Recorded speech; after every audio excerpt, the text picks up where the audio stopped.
Going. You'll be timed. You've got to go between 4 and 6 minutes. I will give you a signal. We'll say at 5:30. I'll give you a signal in that neck of the woods, and then at 6 minutes I'll give you a signal that you're now going over, and then at 7 I will cut you off.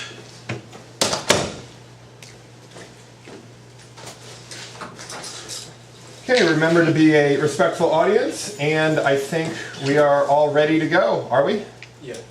Okay, please start. Okay. I did my presentation on Muhammad Ali. The reason why I chose him is because growing up, my father was really interested in boxing, and naturally I began watching it with him. Since I was young, I was very intrigued by how such a great sports athlete can also be such a center for controversy. How many people here know who Muhammad Ali is? So that's the majority of the class, and it just shows how Muhammad Ali was so influential not only in the sport of boxing, but outside of the sport as well. Throughout this presentation, I'm going to be discussing Muhammad Ali's early life, his performance in the Roman Olympics, his boxing accomplishments, his important fights, the controversy that he faced, and finally, why he's my hero. For his early life, Muhammad Ali was born and named as Cassius Clay. He was born in Louisville, Kentucky on January 17th, 1942. He was the elder of 2 boys and named after his father, Cassius Clay Sr. He began boxing at a relatively young age at 12 years old. This started because he got his bicycle stolen by an older boy and was subsequently directed to boxing coach and police officer Joe Martin. Joe Martin took Cassius under his wing and began to train him to teach him how to fight better.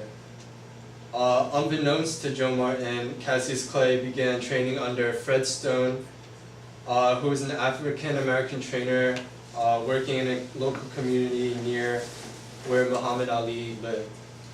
It was under Fred Stone that Cassius Clay was selected to be a member of the Olympic gold medal team in 1960. During the Roman Olympics, he easily beat his first 4 opponents, and therefore became a challenger in the title match, where he faced Poland's Zbigniew Pietrowski, and he easily beat him also with a 5-0 decision. It was reported that he was so happy about his gold medal that he wore it for 2 straight days and didn't take it off. And it was also reported that he threw out the medal because he was denied entry into a white-only restaurant, and he felt betrayed from the country he represented and the country that he trained so hard for.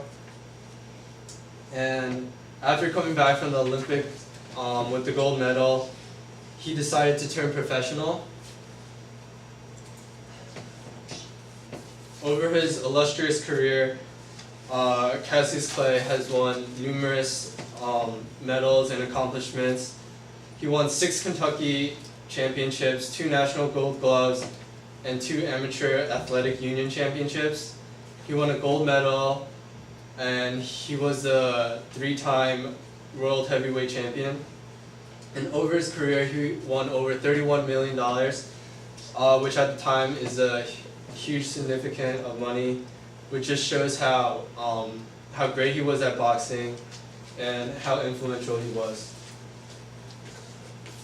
His important fights in boxing, his first fight was on October 29th, 1960. It was a win over Tony Hunsaker. Cassius Clay was an unorthodox heavyweight champion because instead of using brute force and strength to overpower his opponents, he preferred fast foot speed and quickness to avoid punches, and that's how he dominated his opponents. He began his career and amassed a 19-0 record with 15 knockouts. And it wasn't until February 25th, 1964, did he have his first championship title match. It was against Sonny Liston and beat him decisively in the 7th round with a TKO, which stands for a total knockout, which means that the referee stopped the fight because he thought the opponent couldn't go on any longer. The next fight, which was significant, was on March 8, 1971. This was significant because it symbolized how the country was feeling about the war at that time.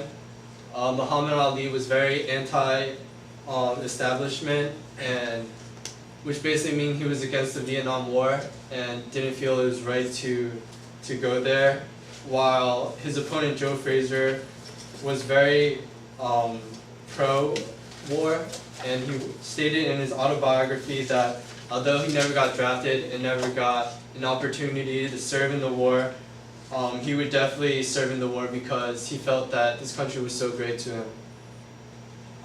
This was also significant because this was Muhammad Ali's first loss, and that's how he lost his heavyweight title the first time. The fight was also named the Fight of the Century. The next significant fight was on March 31st, 1973, where he faced Ken Norton. This was his second defeat. During the fight, he eventually got his jaw broken in the earlier rounds, yet he withstood all the pain. You're at 6 minutes. And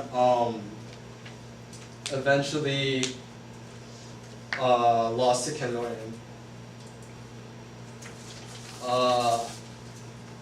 The controversy he faced were because of his religious beliefs. He changed his name in 1964 to Muhammad Ali. And the biggest controversy that he had was because he was involved in the Vietnam War. He refused to go in the Vietnam War because he said he had no quarrels with the Viet Congs, and they never called him any bad names. And he got arrested in 1967 because he refused to join the Vietnam War, and he eventually got the Supreme Court to reverse his conviction through protests and his growing support of people against the war. You need to wrap up. Okay. In conclusion, Muhammad Ali was a very significant role model. He stood up for his rights, and he made an effort to teach the world through religion.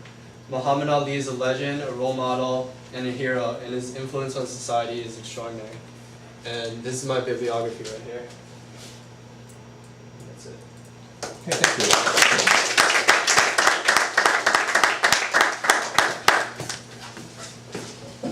Did you give me your Yeah. Do you want my persuasive speaking proposal too? I'll get all those at the end. Okay.